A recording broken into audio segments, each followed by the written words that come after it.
In this lesson, we're going to talk about how to avoid being rude or making a faux pas while in the UK. Now, this has been one of my most commonly requested lessons, with students asking what they should and shouldn't do while in the UK.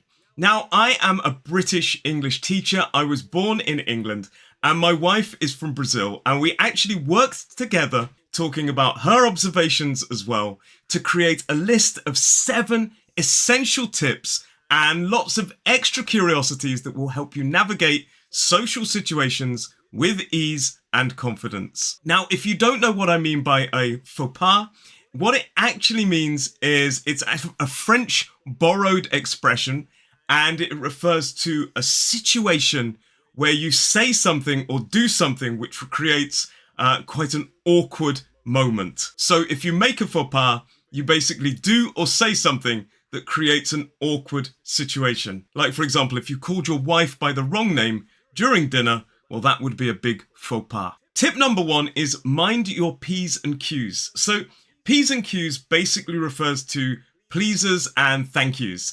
Now, this phrase basically means to mind your P's and Q's. It means to be polite and courteous. Always try to say please when making a request and thank you when you receive something. These small words, they go a long way in showing respect and appreciation. Tip number 2 is queuing etiquette.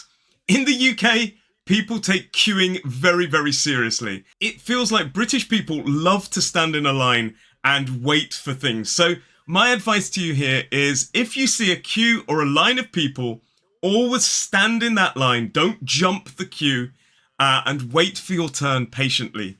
Cutting in the line, jumping the queue is considered extremely rude and can upset others. Number 3, small talk. So engage in small talk when it is appropriate, especially in kind of social or casual settings. Topics like the weather, sports, or recent events are safe bets, but avoid discussing things like politics, religion, or personal finances unless you're very, very familiar with the person. Tip number 4 is table manners.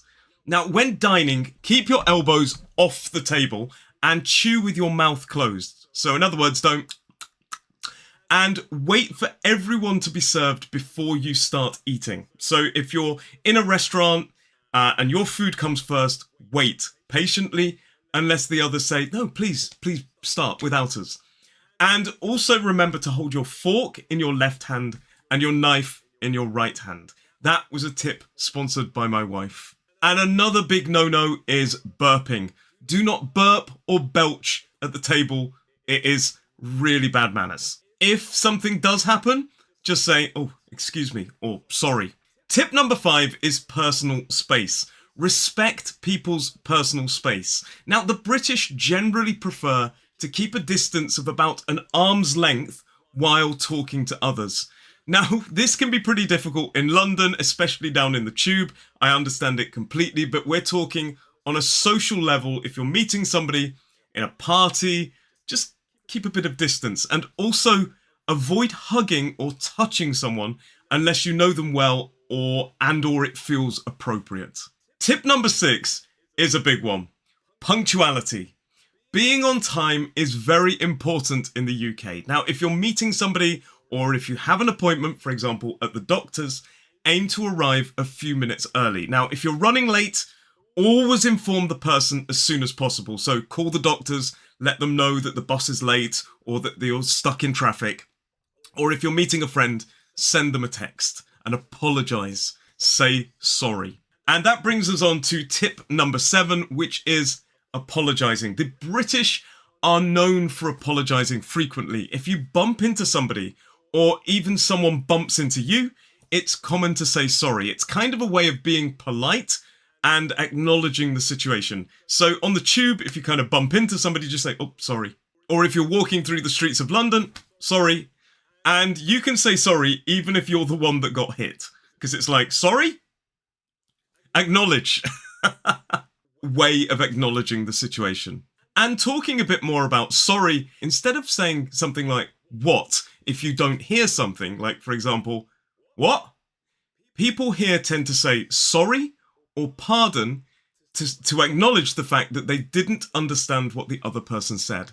So if somebody says, oh, no, sorry?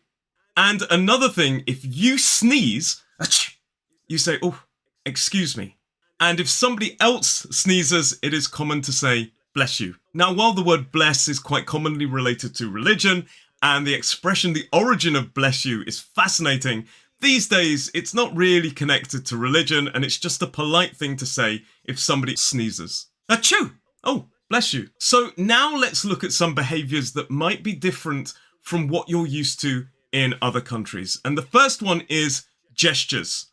In the UK, showing the back of your hand with 2 fingers raised, like this, often called the V sign, is very, very rude. Do not do this while in the UK. It is very similar to giving the middle finger. I'm not going to do it to you, I'm going to do it over there. It is very, very similar to this in other countries. And in fact, in the UK, we do both. You can have this or this. If you want to signal, for example, peace or the number 2, do this. Make sure your palm is facing outwards. So don't go to a bar and say, I would like 2 beers. Not a good idea. Secondly, we're going to talk about tipping. Now, unlike in some countries where tipping is mandatory, in the UK, tipping is appreciated, but not always expected. Now, in restaurants, a tip of 10 to 15% is kind of standard if the service is good, but it isn't a necessity to do that. And if you go to a pub for drinks, you also do not need to tip. My third key tip here is politeness while on public transport. Now, when you're on public transport, avoid loud conversations. Don't have a big chat with somebody. Just keep your voice down a little bit.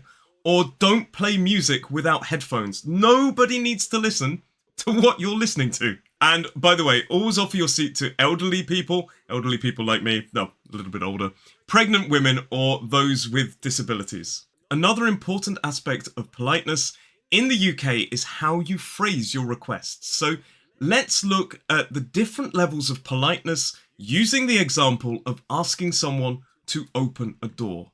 Open the door. This is quite direct and it can come off as being a bit rude. Can you open the door? Slightly more polite, but still it's quite direct. Can you please open the door? Adding please, it makes it more courteous. Could you please open the door? Could is softer than can and sounds more polite. Would you mind opening the door, please?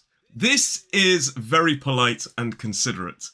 And finally, would you be so kind as to open the door, please? This is extremely polite and quite formal and maybe a little bit over the top. But, you know, if you want to be really, really polite, yeah, you could do that. But probably, could you please open the door? Or would you mind opening the door, please? Is a sufficient level of politeness. Now, you may indeed use the expression shut the door. It could be in an emergency, or you could be panicking because there is a danger or a problem. But just to let you know, it would sound a bit direct in a standard conversation if you're asking somebody to shut the door as a favor. But that's to say, each of those sort of set phrases has its own use. And the last tip I have, here in the UK, if you go to a pub, it is very common if you're with your friends to do something we call rounds. One person will buy the drinks for everybody at the same time. This is called a round.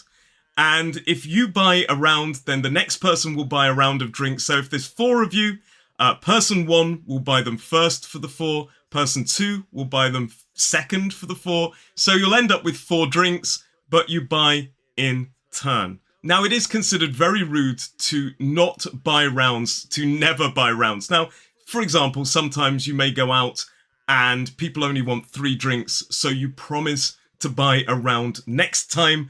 But if you never buy a round for anybody, that will not be popular in a social situation.